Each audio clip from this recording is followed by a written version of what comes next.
Hello. My name is Rylan Beckman. Last Thanksgiving, as the roast cooled and the wine glasses clinked, my father looked across the table and told me, cold as stone, "You no longer have a place in this house." My mother didn't argue. She smiled and turned to my sister and said, "Our pride is here." What they didn't know was that everything they owned, every repair, every bill, even the roof over their heads, had been quietly held together by me. And 24 hours later, the house they pushed me out of wasn't theirs anymore. But how did we get there? How does a family erase you while using your name to build their legacy? And what happens when the one they erase decides to speak? I had cooked the sweet potato casserole the same way every year since I was 25. Brown sugar just right, pecans toasted, a touch of cinnamon to remind everyone of my grandmother. But this year, no one touched it. The house on 9th Street looked the same from the outside. Warm yellow siding, the porch light still flickered from that storm 3 years ago. I'd offered to fix it then. Dad waved me off, said it gave the place character. What a joke that word turned out to be. Inside, the heat was up too high. Mom always cranked it when company came, as if sweating made people feel welcomed. I stepped into the dining room, casserole in hand, already noticing what was different. The table was set for 5, but my seat wasn't at the end anymore. It had been shifted, pushed to the side near the kitchen door. A folding chair, not even one from the main set. And my place setting? A paper napkin and a plastic wine cup. Valora sat at the head, of course. My older sister, the family's golden ticket. She looked like she'd just stepped off a commercial shoot. Silk blouse, hair sprayed to glossy perfection. Her crystal glass sparkled next to a plate already piled high, though we hadn't said grace yet. "Rylan," Mom said, like she didn't expect me to show up. Her voice had that fake lightness people use at funerals. "You're here. Where else would I be?" I muttered, setting the casserole down beside the turkey. No one moved to serve themselves. No one acknowledged the food. I pulled out the folding chair. It scraped across the tile like it didn't belong there, just like me. The conversation was staged, careful. Dad asked Valora about her latest campaign for the hospital fundraiser. She laughed, high rehearsed, and tossed in words like impact metrics and brand outreach. Mom nodded along like a backup singer. No one asked me about work, about the construction firm I'd been managing since Carl retired. No one noticed that I'd lost 15 pounds or that I'd been living in silence for months. I looked at Valora's hands, manicured, motioning gracefully as she talked. And I remembered when those same hands forged my signature on a loan application 2 years ago. "A mistake," she said. "Just a mix-up. I'd covered it, paid the bank back, and told no one. That should have been the warning. But I stayed. Because family, right?" Then Dad lifted his glass. He didn't clear his throat or call for a toast. He just raised the glass and said, "Rylan, you no longer have a place in this house." It landed like a slap. I didn't even have time to react before Mom added, her voice sweet and sharp, "Our pride is here." She touched Valora's shoulder. "She made us who we are." My hands didn't shake. My eyes didn't blur. But something inside me detached. Valora gave me a smile I'd seen before, during court depositions, mediation sessions, boardroom politics. She'd weaponized that smile. I looked at the table, the untouched casserole, the plastic cup. Then I stood. No one said my name. No one stopped me. I walked upstairs, past the crooked picture frames, and the hallway we painted when I was 10. My bedroom door was open. Inside, a suitcase sat on the bed. My name was taped to the handle. My scarf, blue with little leaves, was folded on top. I didn't fold it that way. Someone had packed for me. Downstairs, I heard the clink of forks resuming their performance. I didn't rush. I zipped the bag slowly, looked around the room one last time and carried it down. When I stepped outside, cold air slapped my cheeks. A cab waited at the curb. Engine idling, driver bored. The driver didn't say a word when I opened the trunk. I loaded my bag, closed it, and got in the back seat. As the house faded behind us, I didn't cry. I didn't even blink. They'd been planning this. The seat, the cup, the bag. It was all choreographed. And I'd paid the mortgage last month. I paid for the roof when the hailstorm hit. I paid for the new furnace when Dad couldn't figure it out. I didn't ask for thanks. I didn't ask for acknowledgement. But tonight, they gave me something else. They gave me clarity. I paid the mortgage last month, but I guess they paid me back tonight. The next morning, the light that slipped through the blinds felt too clean, too sharp, like the world had been washed, but I was still covered in the residue of last night. I made coffee and sat on the edge of the bed, trying not to think about the house, the casserole, or the way my father's voice had sliced through the air. I paid the mortgage last month, but I guess they paid me back tonight. That sentence had been circling my head like a restless bird, refusing to land. I stared at the lamp in the corner of my small studio, the same kind of lamp I'd once given my parents. Its glow reminded me of the night everything began to turn. It had been 2 weeks before Thanksgiving. I remember the smell first. Mom's pot roast, sweet onions caramelizing, Valora's perfume cutting through it. Citrus and ambition. The living room was warm, that kind of heat that made your clothes stick to your skin. I'd just finished sanding and staining the base of an antique lamp I'd found at an estate sale months earlier.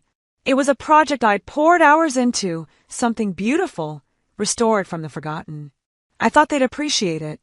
When I arrived, Dad was in his recliner, TV low, one eye on the news, one on the clock. Mom was setting the table, humming. For a few minutes, it felt normal. I brought something, I said, placing the lamp on the buffet. It's for you both. I refinished it myself. It reminded me of Grandma's old one. Mom turned, her face polite but distracted. Oh, that's lovely, dear. Just set it there. Her voice had that careful distance again. I told myself she was just tired. Then the door opened, and Valora walked in, her heels clicking across the hardwood like applause. She carried a sleek white envelope and kissed Mom on the cheek, as if there was a camera watching. I know it's early, but happy Thanksgiving, she announced. I wanted to surprise you. Mom's eyes lit up. Oh, Valora, what's this? A little something to help with the kitchen remodel, Valora said, handing her the envelope. Mom gasped softly, pulling out a check. Oh, honey, this is so generous. She's always so thoughtful, Delmont. Dad nodded, pleased. That's my girl. I stood there, still holding my coat, smiling because I'd learned long ago that it was safer to smile. But when the light caught the check, my stomach dropped. The color of the ink, the loop of the signature, it was mine. I'd written that check 3 weeks earlier, sent through my account under Valora's name because she said, "It'll make Mom happier if it comes from me. You know how she is about who does what." Back then, I told myself it was harmless. A favor. But watching them praise her, watching my mother's pride beam across the room while my lamp sat ignored behind them, that was the first real crack. I didn't say a word. When Valora caught my eye, her smile didn't falter. It was that same polished, public smile that meant, don't ruin this. I didn't. I just folded my coat over my arm and took a seat. Dinner carried on with laughter that sounded too deliberate, every compliment a brick in a wall I wasn't meant to climb. Later that night, as I drove home, I rehearsed the things I could have said. It was my check. I sent it. I wanted to do something good, but each line died in my throat before it even formed. I thought of the lamp again, glowing alone in their dining room, surrounded by people who'd never noticed where its light came from. A week passed. Then came the charity gala. The community center had been renovated last year, mostly by donations from small contractors like me, but Valora was the one chosen to host the event. She'd asked if I could help set up. I agreed, because saying no still felt impossible. That evening, the place smelled of new paint and expensive perfume. Volunteers moved chairs, adjusted floral arrangements. I found the seating chart on a clipboard near the door, scanning for my name. It wasn't there. I asked a coordinator, who pointed to a side table. Danielle, right? You're over there with the catering team. I frowned. Danielle. She gestured toward a name card. Danielle, catering assistant. I stared at it, realizing they'd meant me. Same last name, wrong first. I looked across the room and saw my parents seated near the front, their table marked family host, Valora Shaw. Valora stood near the stage, greeting donors, her voice perfectly pitched to charm. She looked untouchable, golden. When she spotted me, she waved like she'd just seen an old classmate, not a sister carrying boxes of champagne glasses. Make sure the centerpieces are straight, she called, then turned back to her guests. That night, Every small thing screamed louder than words. The way Mom introduced Valora to the mayor as our daughter who makes us so proud. The way Dad toasted her success. The way no one noticed me slipping out the back door before the speeches even began. In the parking lot, the air was freezing. My fingers hurt as I fumbled with the keys, but the sting in my chest drowned out the cold. I sat there a long time, engine running, lights off. I could still hear the applause from inside, muffled but sharp, like clapping for my own disappearance. When I got home, I poured a glass of wine, the cheap kind that burned a little. I set it beside the twin lamp I'd kept for myself, the one I'd intended to give them as part of a pair. Its warm glow filled the tiny apartment, casting a soft halo over the unpacked boxes, the bills on the counter, the silence that had become my companion. I realized then that no matter what I gave, they'd find a way to erase me from it. Even the things I give, they take away from me. The lamp flickered against the gray light spilling through the blinds. I sat there, coffee cooling on the table, the sound of the refrigerator filling the quiet. My phone buzzed twice, then again. Messages from work, one from an old friend asking if I'd survived the holiday. I didn't answer any of them. My thumb hovered over the screen before I opened Facebook out of habit. The first thing that filled the screen was my family's Thanksgiving post. There they were, Dad in his plaid shirt, Mom smiling a little too hard, Valora holding a wine glass raised to the camera. The caption read, "A beautiful evening with our pride, Valora Shaw. Family first." I stared at the image for a long time. I wasn't tagged. I wasn't even visible. The frame was cropped perfectly so that my usual seat at the end of the table didn't exist at all. Someone had cut me out cleanly, like erasing a stain. I scrolled through the comments. What a lovely family.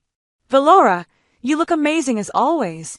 Each word was another confirmation that I'd been deleted in real time, not by accident but by design. I set the phone face down. The silence pressed heavier against my chest than any sound could. I walked to the window, looking out at the bare trees lining the street. The city was waking up, cars starting, people walking their dogs, a neighbor scraping frost off a windshield. Life moved on indifferent. The steam from my mug had faded. I took a sip anyway, bitter and cold. Then, without meaning to, I thought back to the night before Thanksgiving, 2 nights before Dad's words would exile me from my own home. I had gone upstairs that night looking for something simple, an old family album. Mom kept them in the hall closet, stacked in uneven piles, next to winter blankets that smelled faintly of cedar. I wanted to find a picture from when Valora and I were kids, something harmless to show the difference between how things used to be and what they become. The top shelf was dusty. When I pulled one album down, a puff of air sent old memories into motion. I sat on the floor under the soft hallway light, opening to the first page. But page after page told the same story, one without me. Birthday parties, Christmas mornings, graduations, Valora's smile in every frame, Mom and Dad beside her, proud. The photos where I remembered being there had been cropped or replaced. In the few where my arm or hair might have appeared, the photo had been cut cleanly along the edge. On the inside cover of one album was a sticky note in Mom's handwriting. "Valora's big year. We're so proud." I traced the edge of that note with my thumb. My stomach turned. I turned another page, Valora at my graduation. She was holding my diploma while Dad hugged her. I wasn't in the photo at all. I laughed under my breath then, not because it was funny, but because I didn't know what else to do. It was easier to laugh than to let the ache crawl up my throat. I stood, carrying the album downstairs. Mom was in the kitchen, icing a cake. The smell of sugar and butter mixed with something metallic in the back of my throat. I placed the album on the counter. "Mom," I said quietly, "why aren't there any pictures of me?" She didn't look up. "What do you mean?" "In these albums," I said, flipping one open, showing her a page filled with Valora's smiling face. "I was there in half of these moments. You remember, right?" Mom kept spreading the icing. Her tone was calm, almost distracted. "Maybe the photos just didn't come out well. You never liked being in pictures anyway." "That's not true," I said. My voice was steady, but my hands weren't. "You replaced them. Or cut me out." Finally, she sighed, setting the knife down. She wiped her hands on a towel and turned toward me. Her face softened, but not with apology. More like resignation. "You stayed. she said simply. That's something, I suppose. But Valora, she's the one who shines. For a moment, everything inside me went quiet. The refrigerator hummed, the clock ticked, and I stood there absorbing it like a bruise forming under skin. I wanted to ask, shines for who? But what would be the point? She'd already made her choice years ago. That was just the first time she'd said it out loud. I picked up the album and put it back on the counter. Right, I said softly. She shines. Mom gave a faint smile, one that didn't reach her eyes. Don't start anything before the holiday, Rylan. Please, let's just have a nice dinner. I nodded, though something inside me fractured in a way that wouldn't mend. That was the last real conversation we had before everything collapsed. Now, sitting in my apartment with cold coffee and that faint ache in my jaw from clenching it too long, I realized I wasn't angry in the way I used to be. I was tired. Tired of proving. Tired of waiting. Tired of being told my worth in comparison to someone who'd always been measured in applause. I picked up my phone again. The Facebook post still glowed on the screen. My thumb hovered for a second before I hit delete tag suggestions, then blocked Valora altogether. The small act felt more final than it should have. The room was quiet again. I opened my laptop, hesitating as the screen flickered to life. The search bar blinked, waiting. I typed one name, Averly Dorn. We hadn't spoken in years, but if anyone could help me unravel what was left of this tangled mess, it was her. Averly never believed in family perfection. She believed in facts, in truth, in documentation. I leaned back in my chair, the lamp still glowing beside me, and thought, they can take photos, erase albums, crop faces, but truth leaves its own kind of mark. Even if they refuse to see me, I still exist. And I was finally ready to prove it. I didn't sleep much after calling Averly. I didn't even expect her to pick up, but I left a message anyway. Told her I needed to talk, that something had been building for years, and I was ready to face it head on. She used to say people only call you in two situations, when they're drowning or when they're finally ready to swim. I guess I was somewhere in between. 2 mornings later, I was walking back from the corner store, picked up milk and paper towels, when I saw her. Mrs. Alders. She was pulling weeds from the sidewalk cracks in front of her house, sweater buttoned wrong, a visor shading her eyes. We hadn't talked in months, not since the last block association meeting where she asked if I was still working with blueprints or whatever. She saw me before I could duck behind the neighbor's hedges. "Oh, Rylan," she called, waving. "So good to see you out." I smiled politely. "Hi, Mrs. Alders. How are you?" "Oh, I'm fine. Just fine." She brushed dirt off her gloves. "I heard you've taken some time off. That's probably for the best. Stress gets to everyone eventually." I blinked. "Time off?" "Yes, Valora mentioned it during the community brunch. Said the pressure finally caught up to you." She leaned in slightly, whispering like it was a kindness. "Said you needed rest, space to reset. You poor thing." I stood there, groceries in hand, completely still. I hadn't taken a single day off. I'd been juggling projects across the city while handling their house's maintenance, unpaid for years. "She said that?" I asked, trying to sound casual. "Oh, yes," she nodded, lips pursed. "She was so composed, too. You should be proud of her, you know, handling all that on top of the fundraiser." I forced another smile and backed away slowly. "Thanks for letting me know. I should get this milk in the fridge." She waved me off. "Of course, dear. Take care of yourself." Inside my apartment, the paper towel roll hit the counter with a thud. I leaned against the sink, my hands gripping the edge hard enough to ache. That wasn't just a misunderstanding. That was a narrative, carefully constructed, placed with precision. I opened my laptop and logged into the neighborhood forum. It didn't take long to find it. There was a post under local spotlights. A bright picture of Valora holding a donation check for the community center. The caption read, "Valora Shaw continues to inspire, supporting her sister through difficult times while leading community change."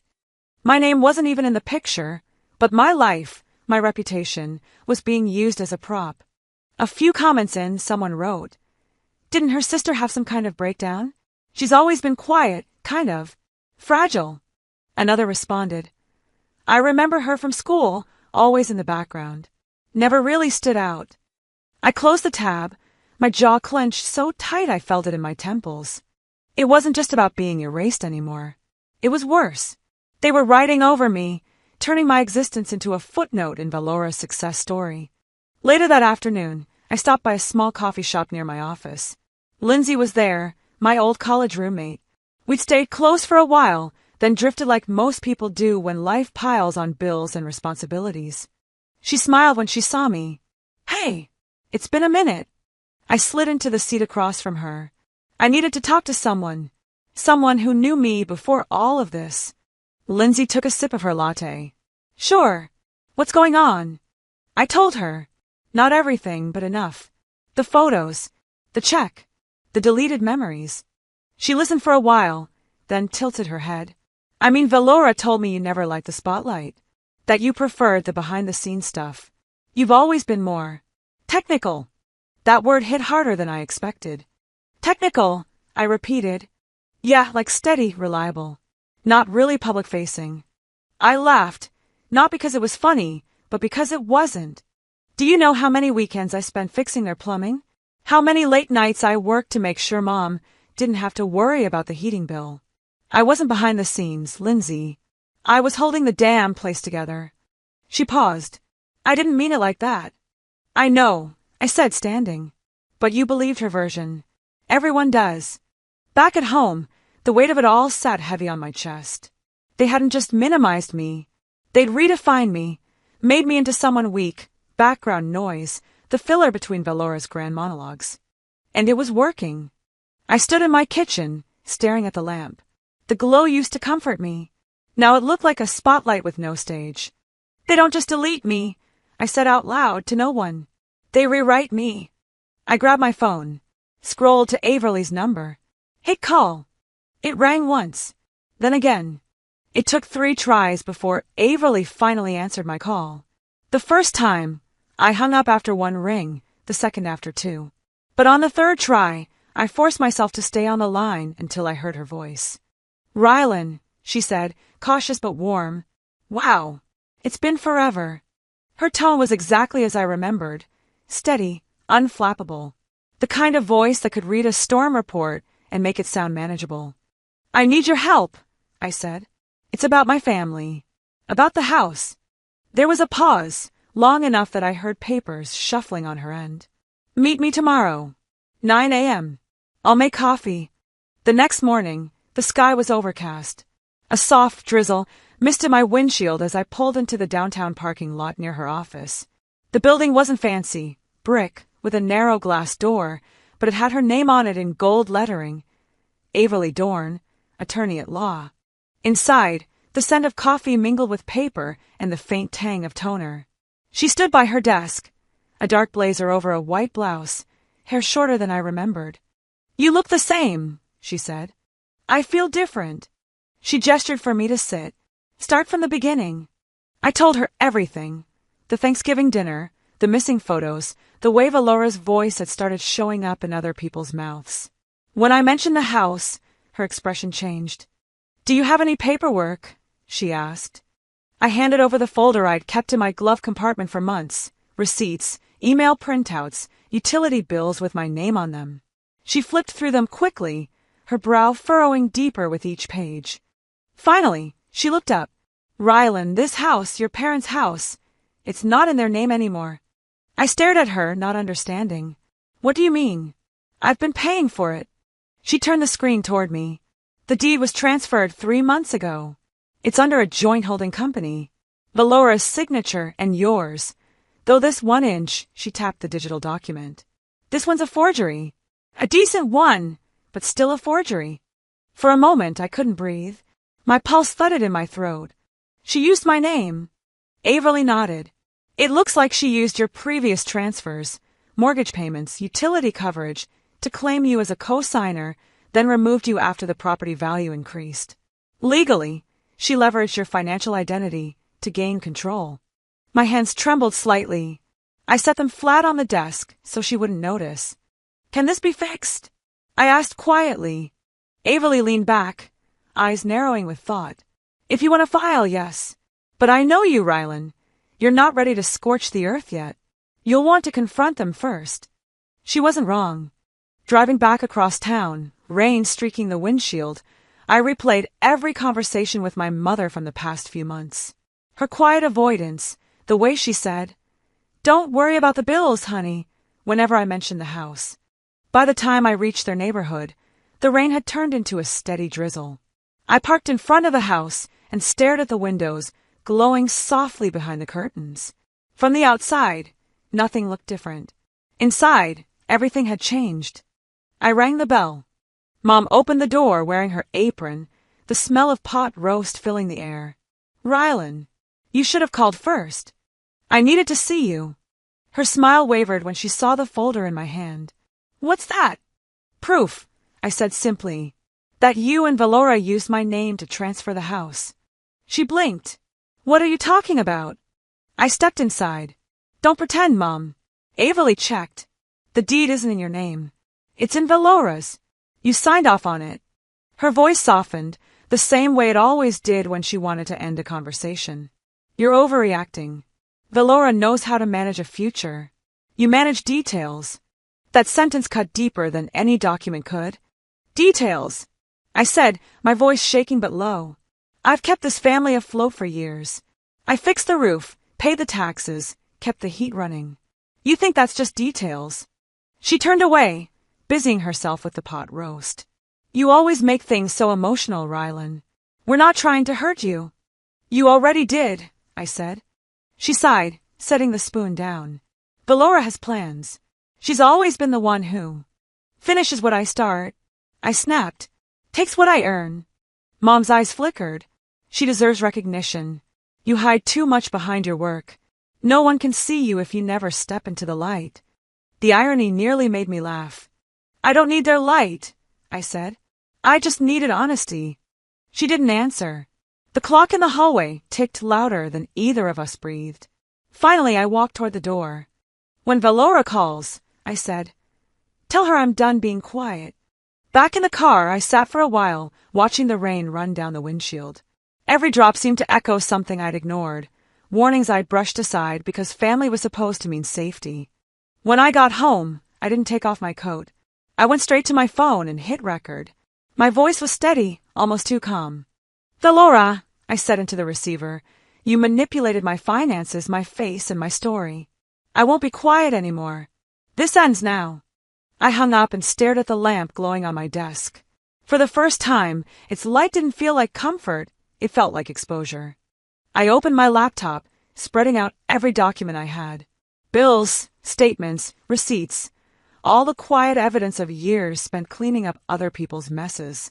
I began scanning them, one by one, naming each file precisely. Proof_A, proof_B, mortgage_transfer. The rhythm of it calmed me. It felt like building something solid after living too long on shifting sand. "They think I'm silence in the background," I said aloud. "Let's see how quiet truth really is." I didn't sleep much after uploading the last batch of documents to Averly's secure drive. My laptop hummed faintly, its screen casting a dull blue glow across the kitchen counter. I sat in silence, knees drawn up on the couch, hands still trembling from the voicemail I'd left for Valora. The truth was out now, at least to someone who could do something with it.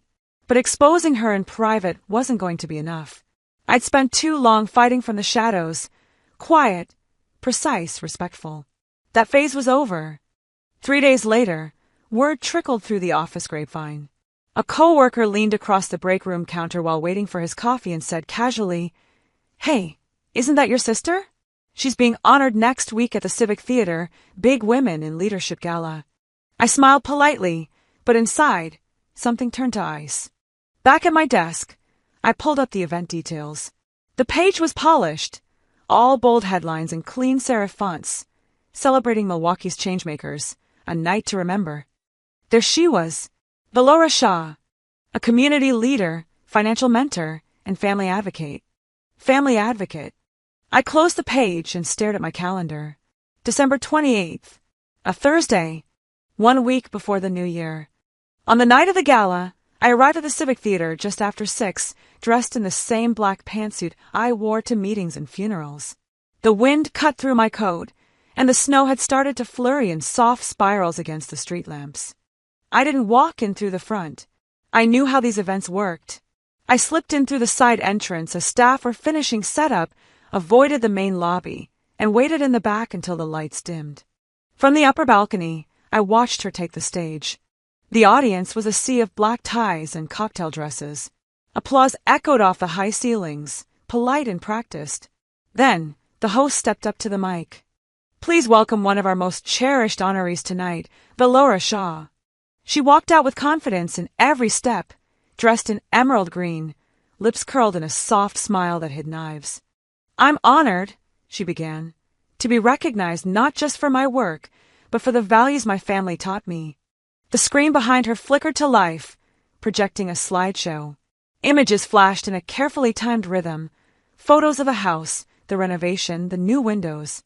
A hand-painted antique lamp, placed just so on a side table. My lamp. Our home went through hard times, she said, her voice steady, emotional. But I believed in preserving it. I covered costs, kept it standing, because that's what family does. They show up when it's inconvenient. Applause. I didn't move. Next came pictures from the neighborhood beautification project. She pointed out flowers I planted, benches I fixed. She didn't say my name once. Not once. She ended with a photo of my grandmother's piano, the one Mom sold behind my back, now perfectly restored in Valora's living room. The caption, Legacy Lives On. By the time the audience stood for her ovation, I was already moving. In the reception hall, people crowded around cocktail tables, sipping champagne and praising her. I slipped through the back corridor until I found her standing near a donor display wall, flanked by 2 business executives. She saw me and froze for half a second, barely enough for anyone to notice. I stepped forward, my voice low and calm. Enjoy tonight, Valora.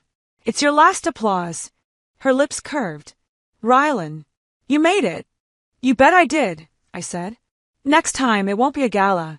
It'll be court. Her smile barely wavered. You can't prove anything. I took a step closer. I already did.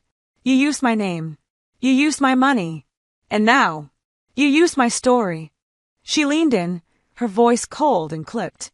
You're just bitter. And late. No, I said. I'm just getting started. She blinked, her eyes flickering for the first time. That moment, tiny, barely noticeable, was enough. I turned and walked out, coat swinging behind me, heart pounding in rhythm with the hard marble under my heels. The night air hit my face like truth. Clean, cutting, honest. Back home, I poured a glass of water, not wine. I needed clarity now, not comfort. I set up my phone and hit record. My name is Rylan Beckman.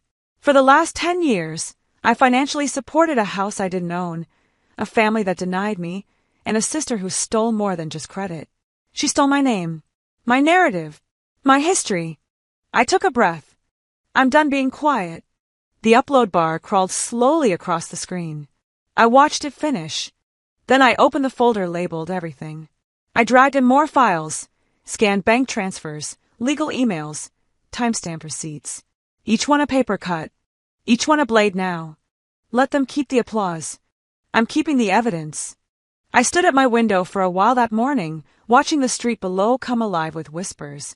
Reporters had started to gather outside Valora's condo, camera crews in puffer jackets, anchors smoothing their hair before going live.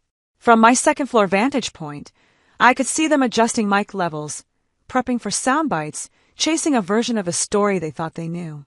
The truth was already out there, quietly at first, like smoke under a door. By the time people started noticing the heat, it was too late to pretend there wasn't a fire. The op-ed came out 2 days after the gala. I was still in my pajamas when it landed in my inbox. Subject line: Thought you should see this. No message. Just a link. The headline read, Valora Shaw, the quiet force behind her family's legacy. My heart didn't race. My hands didn't shake. I'd spent too long watching her rewrite me to be shocked anymore. But I clicked the article. I needed to see what story she was telling now. It was polished, professional. They'd used a picture of the house, my house, the front porch lights I replaced last fall glowing in the dusk. A quote pulled out in bold lettering caught my eye. When no one else could hold things together, Valora stepped up.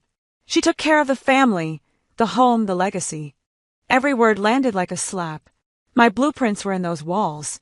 My paycheck paid for the heating system, the plumbing, the siding. My name had been used to file the permits. And yet, there she was, holding it all with a camera-ready smile. The photos embedded in the article were worse. There was a shot of the newly painted hallway with the vintage lamp I had refinished. Another of the backyard garden, planted with my hands, watered during my lunch breaks. All credited to her. All mine. I didn't cry. I didn't rage. But I felt something inside me finally click into place. This wasn't just rivalry. This was erasure. My phone buzzed. A voice message from an unknown number. I almost didn't play it. Valora's voice spilled through the speaker like syrup over a blade.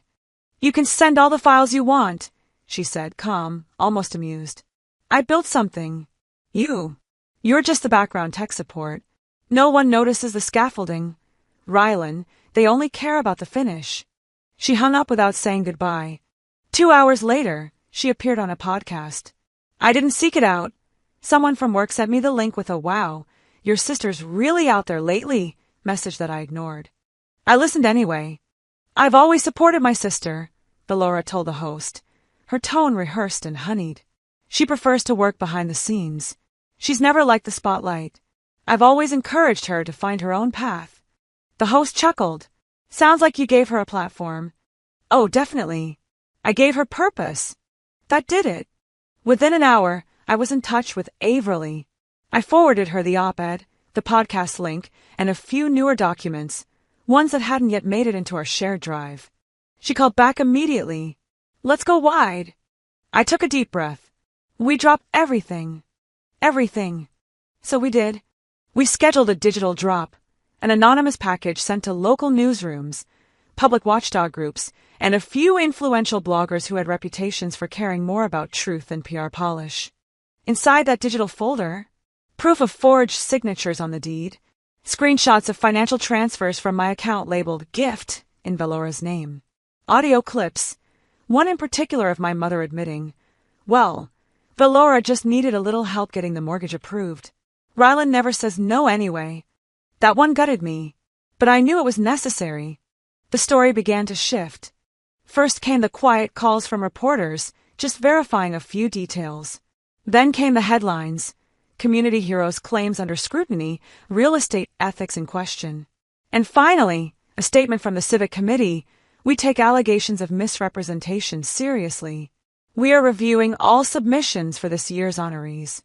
My phone didn't stop buzzing, but the only message that made me pause came late that night. It was from my mother. "You've ruined everything." That was it. 4 words. No explanation. No attempt at understanding. Not even my name. I didn't reply. Instead, I stepped away from my desk, poured myself a glass of water, and walked back to the window. The street below was quieter now, but outside Valora's condo, the lights were still on. A cameraman adjusted his lens. A woman with a notepad interviewed a neighbor. Valora's world was shifting, and not because I screamed or threw punches, but because I'd simply told the truth. Let them keep the applause. I'm keeping the evidence. The heater kicked on again, soft and steady, like it always did in the early hours of cold mornings. Its hum filled the apartment, brushing up against the silence like a gentle reminder that life was still moving, even if I felt like I wasn't. Outside the window, the sky was smeared in a grayish-blue hue, dawn arriving reluctantly, like it too wasn't sure if it was ready to start the day. I'd already been up for hours. The half-finished pot of coffee sat cold on the counter, and the same sweater, charcoal wool, slightly stretched at the sleeves, had been folded and unfolded 3 times. I wasn't going to wear it, but I couldn't seem to stop fussing with it either. My hands needed something to do, anything to distract from the anticipation that was pressing against my chest like a weight. When the phone rang, it didn't jolt me. There was no flashing alert, no drama, no cinematic soundtrack, just my phone screen lighting up with Averly's name. I picked up immediately. Her voice was calm, far calmer than mine would have been if our roles were reversed. "It's done," she said. "The court reviewed everything. They're initiating full property seizure, and fraud charges are being pursued. They can't pretend anymore. It's all unraveling now." I didn't react right away. No exhale of relief. No celebraturi Ismail. Just a blank stare at the ceramic mug in front of me, the one I'd made in a community pottery class years ago. The glaze was chipped near the handle. I ran my thumb over it like it might tell me something new. That's good, I said softly, the words more breath than sound. There was a pause on the line. A long one. You okay? She asked. No, I replied, honest in a way that felt foreign to me lately. But I will be.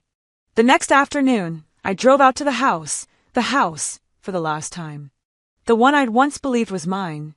The one where I celebrated birthdays, changed light bulbs, and planted spring tulips with fingers, still sore from the cold. The one where I scraped ice off the windshield every winter, even though I hated the cold.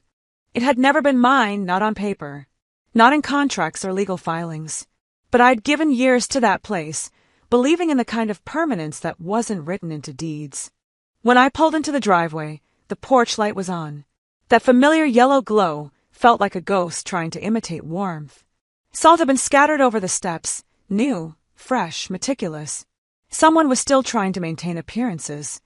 Delmont was on the porch, in that same old wooden rocker he used to nap in after Sunday dinners. His posture was slumped, his body heavy with something that looked like defeat, but could have just been exhaustion. Beside him sat a battered suitcase and 2 large trash bags tied tight and bulging at the seams. He didn't look up when I parked. Didn't move when I stepped out of the car. The wind bit at my fingertips as I stood there, taking in the moment, not just the sight of him, but the memory of all the versions of him I used to know. The ones who laughed, shouted, slammed doors, kissed foreheads. The ones who told me I didn't belong. Through the front window, I saw Glenora pacing, holding a photo frame against her chest like it might dissolve if she let go. Even from a distance, I could tell which one it was. Valora's graduation photo. Her cap slightly askew, her smile triumphant. It had hung over the fireplace for years, the crown jewel of the mantle. Now it was the only thing Glenora seemed to care about saving. I didn't step inside. There was nothing left for me in that house except shadows and silence. Instead, I walked to the edge of the porch and waited. I didn't speak until Delmont finally raised his head and met my eyes. His face was weathered, 1,000 lines deep from years of frowns, forced smiles, and words he never said. You told me I didn't have a place here, I said, my voice firm, steady. But you're the ones packing up now. He didn't reply, just lowered his gaze to the porch floor. The chair creaked as it rocked beneath him, a tired sound that somehow said more than words ever could. A moving van pulled in behind me. Harrison and Sons. Careful, quick, compassionate. The tagline on the side of the truck made me let out a breath. Half laugh, half sigh. The 2 movers exited the van and gave me polite nods as they passed. They didn't ask who I was. They didn't need to. Some things you can feel in the air. Glenora stepped into the doorway, her eyes catching mine for just a fraction of a second. Her hair was streaked with gray I hadn't remembered, her expression tight, brittle. She clutched that photo like it was a life vest. We didn't speak. We didn't need to. The movers began their work, unwrapping memories from their anchors and packing them into anonymous boxes. One carefully bubble-wrapped the dining room chairs I had reupholstered during a summer I thought love could be mended with fabric and staples. Another wrapped the antique mirror from Valora's first apartment, the one I spent 3 weekends restoring because Mom said it made the house look more elegant. I didn't stay long. I didn't want to see it all stripped bare. By the time I got back to my apartment, the light outside had shifted again, golden now, dipping into twilight. The city hummed with its usual noise. Somewhere down the block, a dog barked. A man cursed as he tried to parallel park. A siren wailed in the distance, fading into the rhythm of daily life. I shed my coat and shoes, then walked to the window. Life hadn't paused. Not for me. Not for anyone. On the coffee table sat a cardboard box I hadn't opened in years.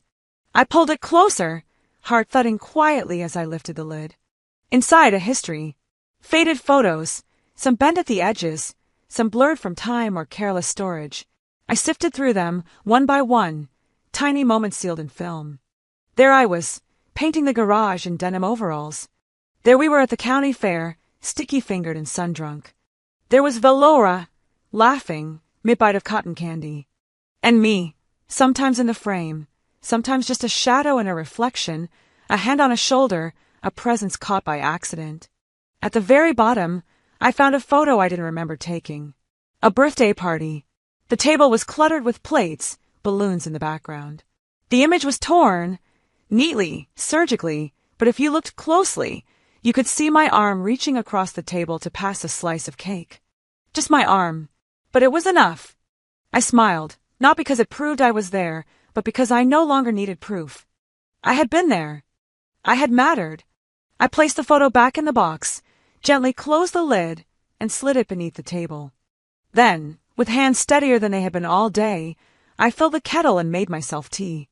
I stood by the window, a mug of jasmine green tea cradled between my hands, the steam curling up toward my face like a secret being whispered.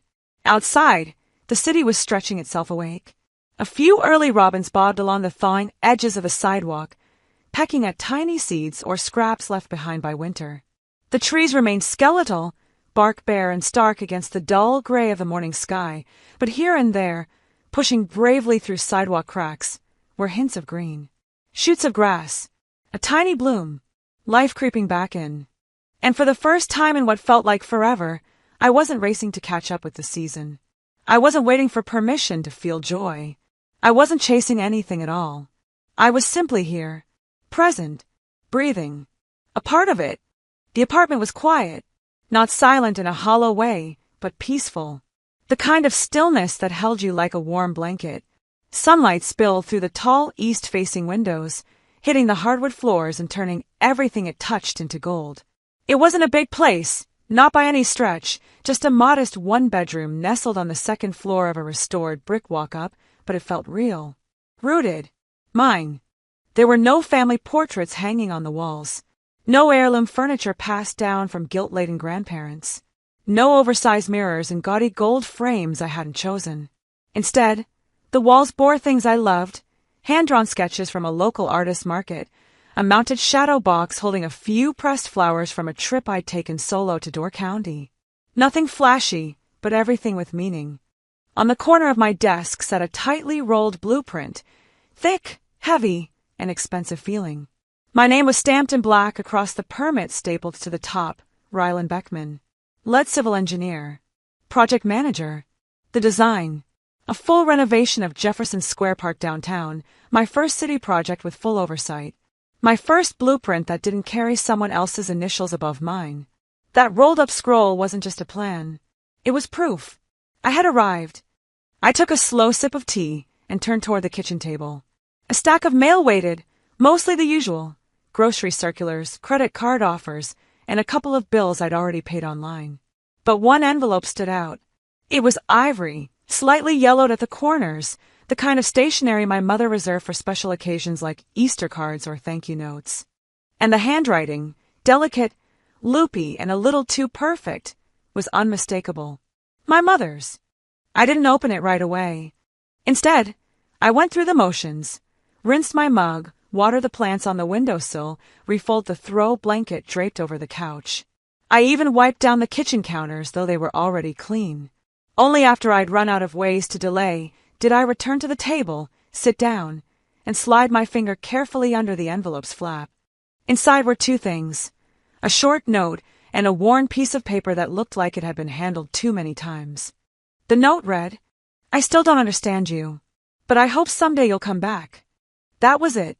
No greeting. No love, Mom. No, I'm sorry. Just 10 carefully chosen words that straddle the line between peace offering and plea. It wasn't an apology, not even close. But it was her version of a bridge, one built halfway across the river and then stopped without explanation. No railing. No real support. Just a start. I unfolded the second paper. It was a photocopy of a drawing I'd made when I was 9. Crayon on line paper. A cartoonish house with a crooked chimney, a red door, and lopsided windows. Above it, in jagged purple marker, I'd written, "Our Family Home by Rylan." I stared at it for a long time. Not because it hurt, not because it brought back some buried ache, but because it didn't. That little girl, me, had wanted so badly to be seen, to be claimed, but she wasn't here anymore. The adult version of her had survived, things the child couldn't have imagined. And somehow, that woman had built her own version of home. Not perfect, not flashy, but true. I folded both papers and placed them in the drawer beside my bed. Not the trash, not the fire, not on display, just set aside. And I didn't cry. Not when I closed the drawer, not when I turned off the lights, not even when the heaviness I didn't realize I'd been holding in my chest finally let go. Because justice had already come, not in the courtroom, not in dramatic headlines, but in quieter, longer-lasting ways. Valora's name was still floating through news cycles, but now paired with terms like pending investigation, civil liability, and ethics board review. No formal charges had been filed yet, but the spotlight had turned harsh. Her charity board position, rescinded, speaking gigs, disappeared without comment, brand collaborations, silent as the grave, her public image, once wrapped in glowing headlines and Instagram-worthy photo ops, had curdled. My parents, Glenora and Delmont, had retreated. They'd moved into a modest, beige-sided rental near Wauwatosa, a far cry from the lake house. No trees lining the yard, no Instagrammable moments, just a single-level home with plain curtains and too-thin walls. And no one, not Valora, not Glenora, not Delmont, had ever said they were sorry. But silence, I'd learned, only holds power if you grant it echo. That night, I opened my laptop and began to write. No photos, no fancy filters, just words. Family isn't who shares your blood. It's who sees your worth, even when no one else does. I paused, staring at the blinking cursor. Then added, I built a home for all the versions of me they tried to erase. I hit publish, and then I wrote a second post, one I hadn't planned. To those still trying to be seen, don't wait to be invited in. Build your own door. That one I published, too. I closed the laptop and let the quiet return. 20 minutes later, there was a knock. I opened the door to find Averly standing there with 2 coffees. Figured I'd stop by before yoga, she said, handing me one with a sheepish grin. You still take out milk, right? I smiled. Since when did you upgrade from gas station coffee and trail mix? She shrugged. We're adults now. We deserve foam. We stepped outside together. The breeze was warmer than I'd expected, a whisper of spring thick with new beginnings. On the steps, we paused. A young couple walked past with a baby in a stroller. The woman was humming something tuneless but sweet. It made me smile. Life, I realized, didn't have to be shiny to be good. It didn't need to be loud to be meaningful. It just had to be mine. Not perfect, not fixed, but free.